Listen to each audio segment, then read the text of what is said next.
I mean, I was scrounging through the cupboards trying to find, you know, a can of soup, box of pasta, you know, anything my roommates wouldn't claim, just so I could, like, have food through the month.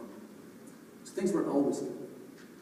But I actually started track and field at Newburgh High School. I don't know if any Newburgh people are here. I got some hands right there. Grant Iris over there. Yeah. So I started at Newburgh High School. I was an okay athlete. Grant will tell you maybe otherwise, or maybe he'll agree with me, but I was an okay athlete. I played football, played basketball, played baseball. Everyone says, you know, kind of fast, throw things really far. Why don't you try out for track? So I actually, I tried out for the track and field team. Had to ask my baseball coach, I had to ask the athletic director, all the track and field coaches, hey, is it okay if I do 2 sports at the same time? And they said, yeah. So I actually, I started long jumping, triple jumping. I threw discus for about a week and wasn't very good. But my coach, Joe Botan there, like one of the best known javelin coaches in the country at the high school level, he saw something in me. And he kind of took me under his wing and started coaching me. And I was really only using track and field as a way to keep playing football. I had applied to some small D1 schools, some D3 schools, really just wanting to keep playing football. And because I wanted to go to college.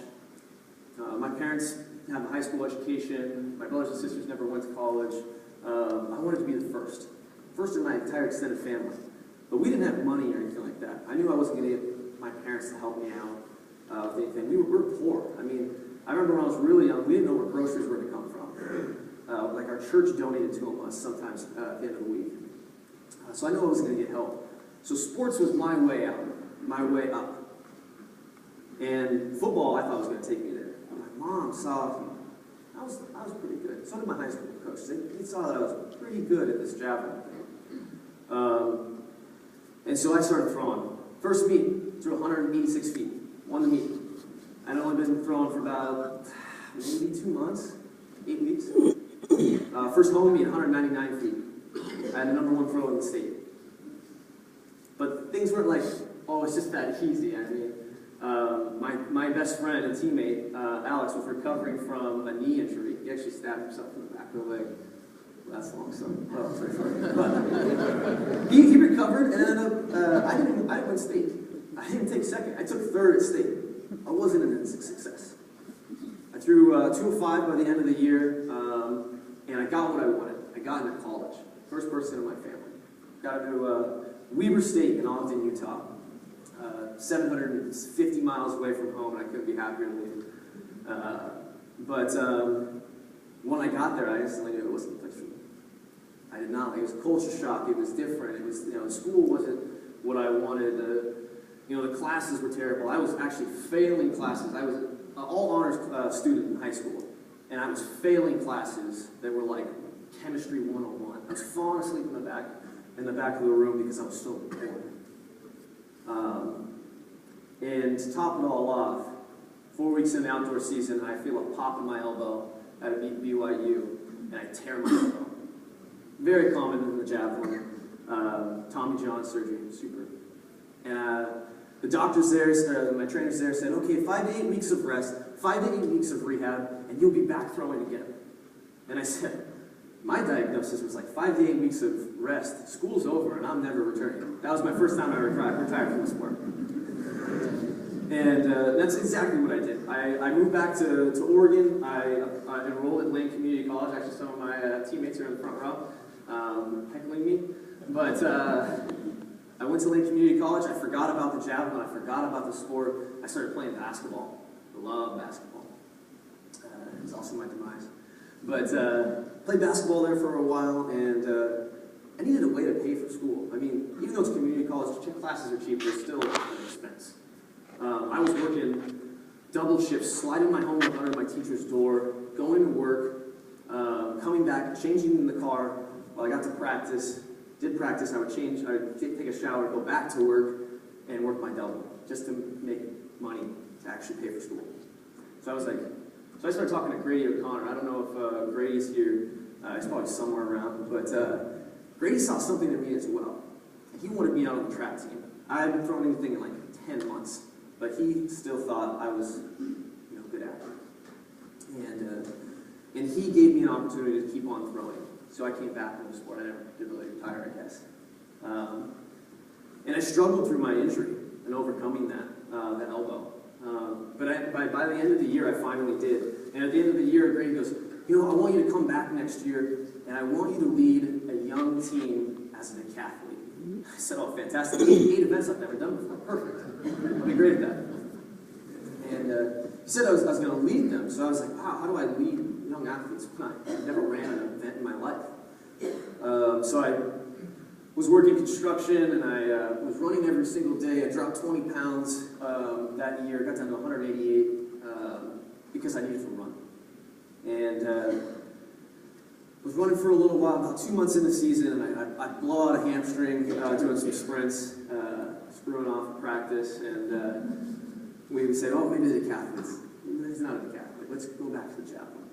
So I was throwing some more, and I started finding success. I finally hit a personal best, threw 230 feet in an Olympic year, 2008. And that's when I learned actually what the Olympics really were. Like, I had no idea. Like, believe it or not, I didn't know what the Olympic trials were. I know what the Olympics were, but I didn't know there was trials hosted, let alone in Eugene, just about every 4 years. And I didn't know what I ranked. But I was excited that maybe I'd be one of the top guys in the U.S. And I remember I needed to throw a little bit farther, and I remember Grady talking to our throws coach, and he really was like, is Cyrus in good shape? Do you think he can score a few points in the decathlon at our conference? And our throws coach, oh, Cyrus is in phenomenal shape. And I remember saying, phenomenal shape.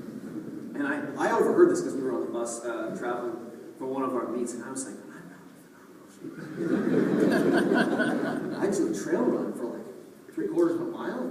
That's all I ever do. Like, I'm a javelin thrower.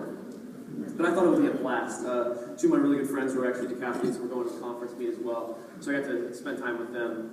Did, again, eight events I've never touched before in my entire life. Struggled through all of them. I mean, I was not very good. I made a bar in the high jump. I was excited about that. Got through day 1 in the 400, just hitting walls like crazy. Day 2, I ran 18 seconds in the hurdles. Never ran the hurdles before. That's what I thought. The javelin I was super excited for, because I just threw 230, or 231 at a meet in Oregon, and the decathlon record was like 208. I was like, oh, I'm going to destroy this. But what like a regular single event guy doesn't realize is that you're 8 events deep, and you're tired, and you can't do that. So, did throw very well. I did make a bar in the pole vault. I was really proud of that. 12.8, I think. Never done the pole vault before. So, but we got sat down at the end of the day, and Grady sits the 3 of us down, and he's like, well, Bruce, you're in second. You got to win by 28 seconds. Cyrus, you're in 4th. Maybe he only expected 1 or 2 points from me, so I was like, done deal. I did my job. But he said, you're only 3 seconds away from 3rd. He's like, but the guy you need to beat is a 400 hurdler, like hardest event, like hardest running event you can possibly do. Like put to a 400, that's difficult. Then throw 10 hurdles in his way. This guy's tough. And he said, you're just a javelin thrower. I remember the words coming out of his mouth, and I was like, oh, thanks. Dagger to the heart. But I knew, he gave me the shot. He saucily me. He knew I could do it. He said, it's 3 seconds. Like, that's what I do. And he had a plan. He goes, Cyrus, you can't outrun this guy, but we're gonna run him into the ground early. We're gonna go out 70-second pace. And I was like, 70 seconds. I will hold on for 1 lap. I went 1 lap. And so sure enough, we went out in 70-second. I think we ran 71 first lap. And then we get a little slower, and I started backing off a little bit more and more and more. Finally, 400 left to go. The guy needed to beat by 3 seconds. He passes me. Oh man, that was awful. But it flicked a switch in my mind or something like that, and I just started sprinting. I didn't know what I was doing, but I knew there was 400 left, and I could just sprint. And by 300, I passed everyone on the field. With 150 left to go, I'm hitting walls, and I'm looking around at my shoulder, and I don't see anyone. 100 meters left to go, I still don't see anyone. 80 meters left, and my teammate passes me like I'm standing still. And I finish through, and I take 1 step off through the finish line, and I fall into the grass. So I lay in the wet grass. It was stormy in South at community college in Mount Hood. Yeah, and And the coaches are running up to me. That was the craziest, that was the ballsiest race I've ever seen in my life. Javelin thrower ran 4:35 in the 1500. To this day, I still think we forgot a lap or something like that. No way. And I only actually I did beat the guy I needed to beat, but I only beat him by a second and a half. But still, I beat a 400 hurdle. I was proud of myself. It was the first time I realized that I could go further than I thought I could really do. There was a mental switch. There was something that was left in me that I didn't know about. That Grady saw in me, that my coaches saw in me. And so when I went on to our conference championships and our single events in the Javelin, I ended up throwing 243 feet. It was a new personal best. It was a 10-meter personal best in 1 year. From 63 meters to 73 meters, over 30 feet in 1 year. And what it ended up doing is got me a scholarship at Oregon. Gave me an opportunity to continue the sport. And I got to Oregon and I met my new coach, a Danish javelin thrower. She held the record in the shot put and in the javelin, 64-meter thrower. She had a thick accent. It was my first time working under a female coach. A little worried about that. She was like, "Oh, we're not going to throw that much. I want you guys hungry for outdoors." I was like, "I don't like to sleep." Nope. So we're going to do our own thing. Sure enough, we threw more than I ever threw in my entire life, because she's got the European way of throwing all the time. And I remember her, we were out in the grass throwing, and she freeze frames one of my throws, and she goes, "Oh, look at this, look at this." And she shows me the video. She tells it up to me, and she goes, "That's 80-meter precision. It's 80-meter precision right there." I said, "What's 80 meters?" No idea. I did not know the metrics and stuff. Give it to me in feet, lady. So she saw that I had this potential. That something was there. And sure enough, the third meet of the year, I hit a throw at a Pepsi invite. There was no one else there that was going to throw far, really. I hit a throw. It sticks in the ground super far out there. Everyone's freaking out. They pull the measuring tape, and I see where it's at. And my training partner, I'm the one that stabbed himself in the leg. He was my training partner also at Oregon. And he goes, "How far? How far?" I said, "You'll never believe it. I throw 272 feet, 10 inches. It was another 30-foot jump in 1 year. So in 2 years, if we can do the math, that is over 60 feet that I improved. Unheard of. Which only led to basically a downward spiral.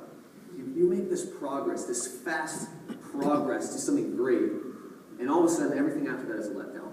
Throw 79 meters, then I throw 78, 76 meters, down to 74. And we're on an amazing team in 2009. This is Galen Rupp, Andrew Weedy, Matt Sensuous, Ashton Eaton. We were going to win the Triple Crown. Do you know what the Triple Crown is? That's winning cross country. That's winning national championship indoor, and we're winning outdoor. I don't think it's been done in 30 years. Because teams are so good now, it's so well spread out with all the athletes. It just doesn't happen. But we were so elite we were going to do it. And I got to nationals, and I took fourth. 2 points out of winning the national championship overall. It was like a letdown. And to top it all off, I go to USA Championships. It was 2009. I'm going to go to Berlin, and I take fourth that one as well. I was 2 feet away from making the World Championship team. And actually, I wasn't that sad. I was tired. It was a long year. We threw every single meet. And I was ready to be done. And so I went and played basketball, my favorite. But also I said my demise. Went to the rec center, was playing there. 3 courts, wide open. Get an alley-oop, come down. I land on my leg, my left leg, and it bends in half the other way. I scream so loud, every single gym just stops. You can hear a pure pin drop. I tore the ACL, my MCL, my lateral meniscus, joint capsule ripped open a centimeter. And we were still on pace the following year in 2010. We thought we could win the Triple Crown again. I was diagnosis for ACL injuries are at least 6 months, more like a year.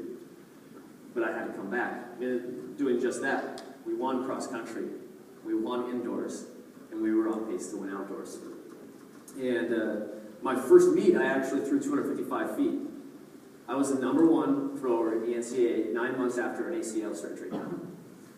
And Sure enough, get to, we have our NCAA National Championships at Oregon, hometown. What does it happen in Eugene? It rains.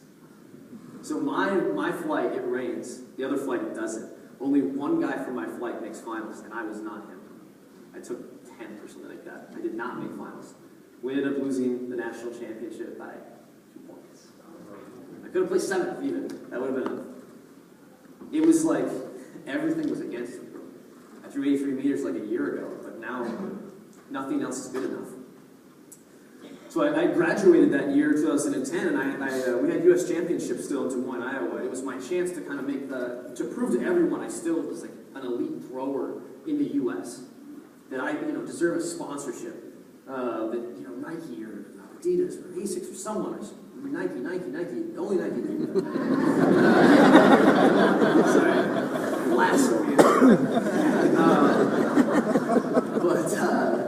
That I would get a sponsorship, and I was struggling to make it to finals. I wasn't going to make it. I had to throw farther on my last throw, my third throw. And I was like, okay, you just got to plant, you got to just turn that hip, so I told myself, and I got into the meet, and I planted, and I turned the hip, and boom! Left knee blows out again. ACL, MCL, medial meniscus, torn.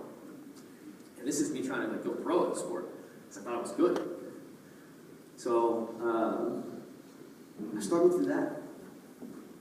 But somehow I always fought my way back into things. I still came back the following year. I ended up making the Pan American team, taking silver medal actually there, throwing 82 meters. The important part about 82 meters was it was an Olympic standard. And it was an Olympic year, 2012. So it meant I was going to make the Olympic team. Made the Olympic team. I struggled through that as well. Had some injuries in 12. Struggled in 13. Blew out my back like a bunch of times. Javelin's not a fun sport on your body. 2014, I searched the entire globe. I actually traveled across the world to Germany to train with the Germans. The Germans are like very well known for being like some of the best discus, hammer, javelin throwers, shot putters in the world. So I went to go train with them. I spent really all of my life savings to travel to Germany for a 2-month span in the winter and another 2-month span in the summer, trying to search for these answers. My coach actually set it all up for me. She said it would be a fantastic place for me to go. Had some success actually that year. Threw 80 meters again. Threw 79 at my last meet in Austria. Was a meet record. Actually got my grand prize was a meter-long sausage. But I came home and my coach told me that she's actually moving to Connecticut. Her and her husband and her daughter needed to be closer to family, and they were going to move to the East Coast. And I thought to myself, oh, okay, you're 28 years old, you live in a college town, and all you do is work and train. And if your coach isn't here, why are you here? I need training partners. I need warm weather. Sorry. And so I decided that I was going to move to the training center in Chula Vista, California, near San Diego. My training partners at the 2012 Olympic Games were both there, both thrown over 80 meters, 82 meters actually. It was going to have warm weather. It was going to have free living. It was going to have free food, free medical, free training environment. And I was like, whoa, that's going to be the best. But it was still a huge sacrifice. One of my biggest sacrifices, actually. Because I was 28 years old, living in a 3-bedroom house with a couple other people. Now I was moving into a dorm room with 2 twin beds to a room, 2 rooms to a suite. With no storage space, no nothing. No table saw for me to build things or anything else that I wanted to do. No garage. But it was a sacrifice that I knew I wanted to make, that I knew I had to make in order to make the Olympic Games in 2016. I had to make a big sacrifice, a big change, if I wanted to be great. And so I finished that year. I think I took 8 or 9 weeks off of the season, and I put everything into an RV, or not an RV, a U-Haul, and I drove 1,000 miles south to California. And I got there, and I remember first practice, I'm pulling back, and I can barely lift my arm. I just have no idea what the heck is wrong. I mean, I just threw 79 meters in Austria, like 9 weeks ago. Why can't I lift my arm? And I go see the trainers, and the trainers do some tests, and they're like, I think you tore your rotator cuff in your labrum. And they just like look at me like as if I'm terminal. Like, that is for a thrower, that is the end of your career. And they've actually seen it in baseball pitchers. Back like 10, 20 years ago, they would just give rotator cuff. Oh, yeah, let's do surgery. They'd get everyone in surgery. They'd come back within a year, and the pitchers would be pitching again. But a 95-mile-an-hour pitcher is now throwing 90. He's throwing 88. But he stays in the game because he's hitting spots. He's throwing dirty curveballs. He's throwing screwballs. He's throwing off-speed pitches. But I can't throw a curveball in the javelin. It doesn't help my career. So surgery was really not an option. I was throwing fastballs. That's all I had. And I can't lose velocity. So nowadays, all they do is just rehab. We're going to do the rehab that you would have done after a surgery before the surgery. See if that strengthens everything around it. Maybe you can throw far again. So I made the medical room my life. That was my life. That was where I was going to be all day, every single day. And I was going to get back into it. And I was going to meets and I was struggling to throw 74 meters. Things that I threw at community college. Things I didn't think were even possible. I never wanted to throw that low again. And I struggled, and I went to USA Championships. I ended up playing to the 7th that year with the 74-meter throw.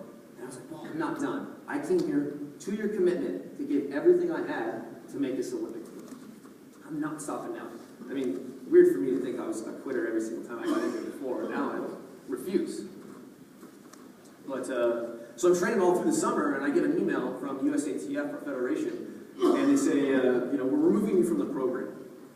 No longer will you get free food, no free bed, no free medical, no free training expenses.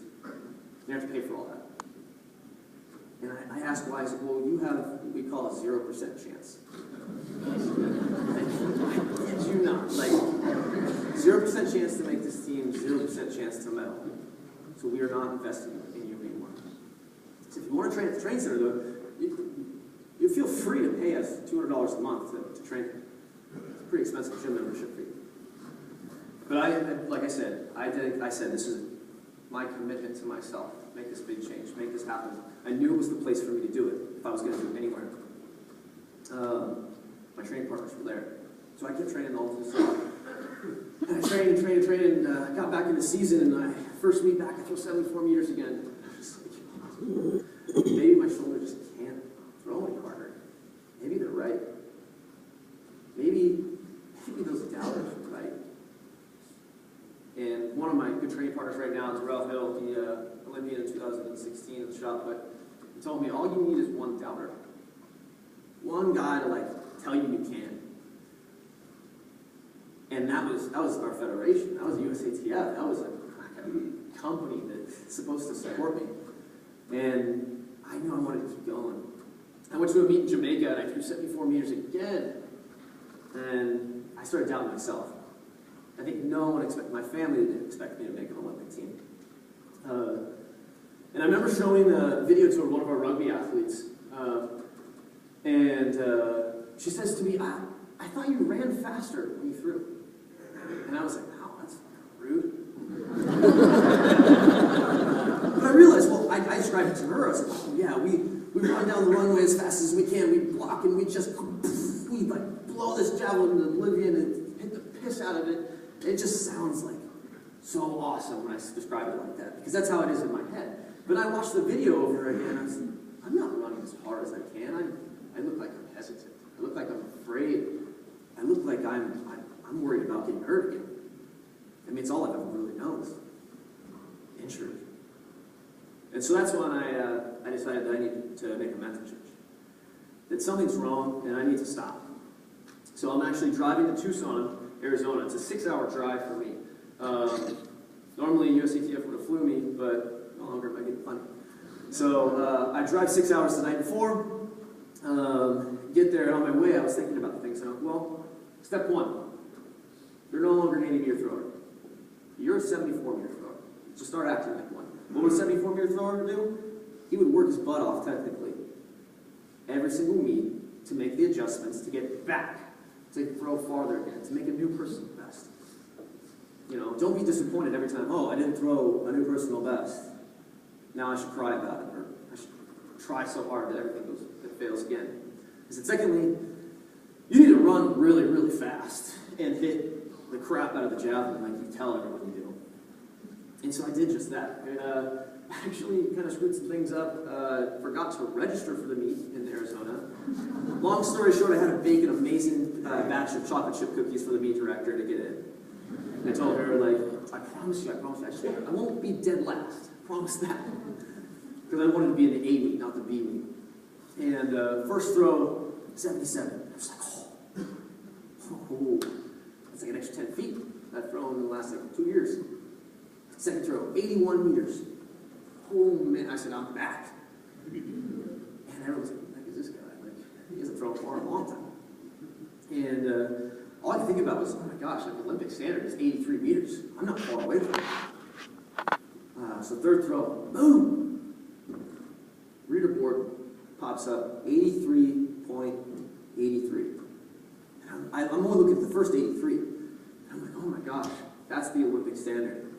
And in most events, in most countries, the Olympic standard means Olympic Games. They're synonymous. I basically just qualified and made the Olympic team. And then I finally realized a few minutes later that the second two numbers were 83, which is also a personal best. The first personal best I'd had in over 7 years. 7 years without finding success, without seeing improvement in myself.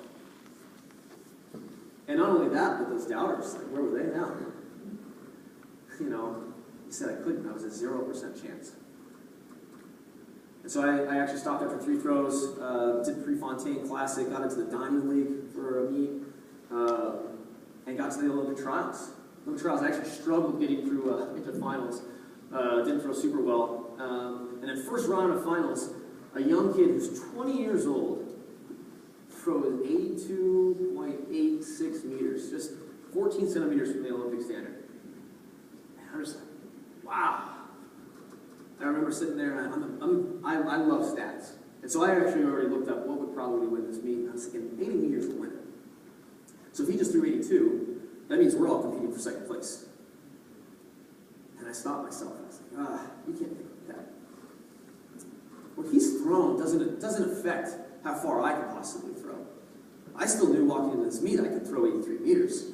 So why am I sad, or why am I thinking I'm competing for second when he just threw 82? I can still throw 83, 84, there's numbers higher than that. I can count to 100. So, on my fourth round, I was really struggling. I was getting too close to the line every single time. I'm moving the entire Javelin, like, which is at least these 2 squares here, half the stage on my approach. I ran down, finally hit one and held. And the Javelin just didn't want to go down. And I looked up on the video board, and the Javelin was at least a Javelin like past the 80-meter line. And I knew I had finally done it. I knew I had finally accomplished what I wanted. I knew I had finally won. Through 83.24, it was a new Olympic trials record.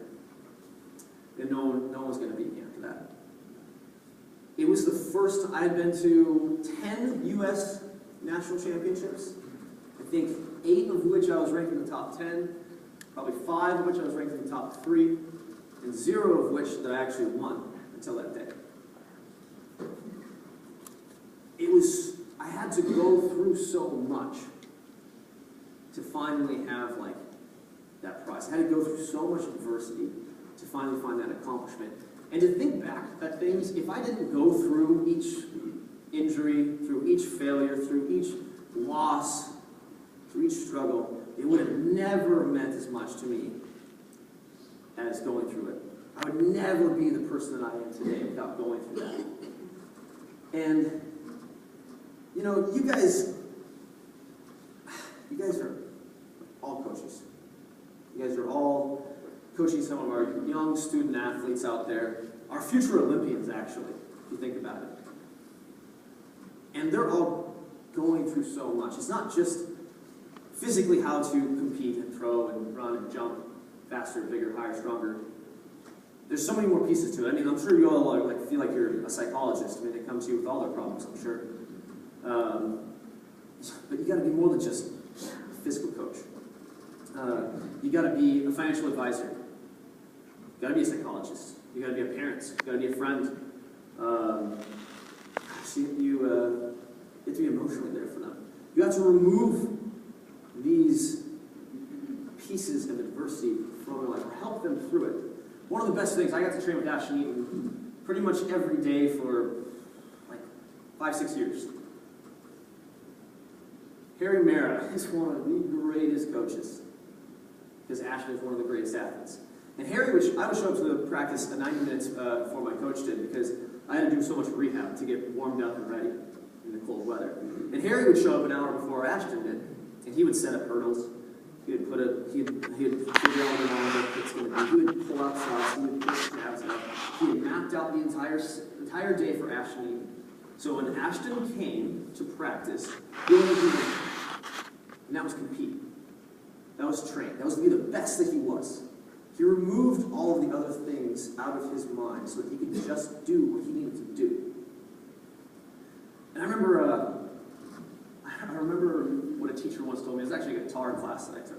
For some reason, I remember him telling us about this so much, is that progress is not linear.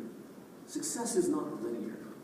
You're getting better at something. It's not a linear thing. It's not from here to there. It's a stair step. You find small success, and then you plateau. And he said there's two types of people. The first one sees that plateau, sees how much hard work it's going to take, sees that they may not get better, it could get worse, who knows, and they give up. I was one of them. Yeah, a bunch of times. And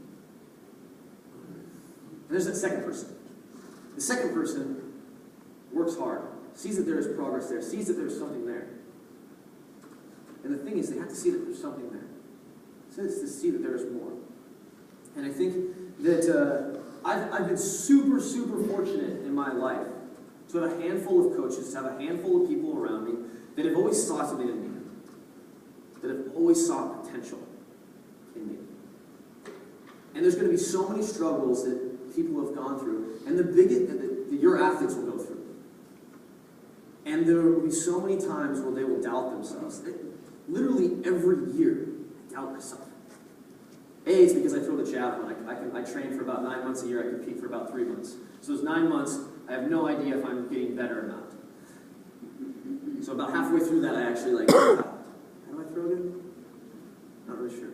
Can I throw far again? I don't know. So what you guys need to do is take these outside forces, work with them, listen to them, be there for them, take these things away from them so that they can live a stress-free life to unlock the rest of their potential that you see in them already. The last piece of potential that I didn't know about was just my own potential. My coaches always saw it. It was always there. But it wasn't until I believed basically in my own ability that I started finding that these adversity, heck, the harder I train today, the better I'll be tomorrow, the more that I can get over this. But it wasn't until I believed that I could do it. My coaches were telling me I could do it this whole time. And that's what I encourage you guys to do. Take your athletes, listen to them. They may seem petty. They may be about a high school relationship that's gone wrong, or maybe they're failing their classes, but maybe it's because, like me, I wasn't being pushed hard enough in college. Listen to them. See what is wrong. See how you can help. See how you can take this adversity and show them that if you can change this, if you can turn this, if you can get over this, that their success afterwards will be so much more important. Because without adversity, you can accomplish nothing. Nothing will matter without that adversity. So I hope that you guys can remember this. Take your athletes and make them our future Olympians. That's all. Thanks for having me.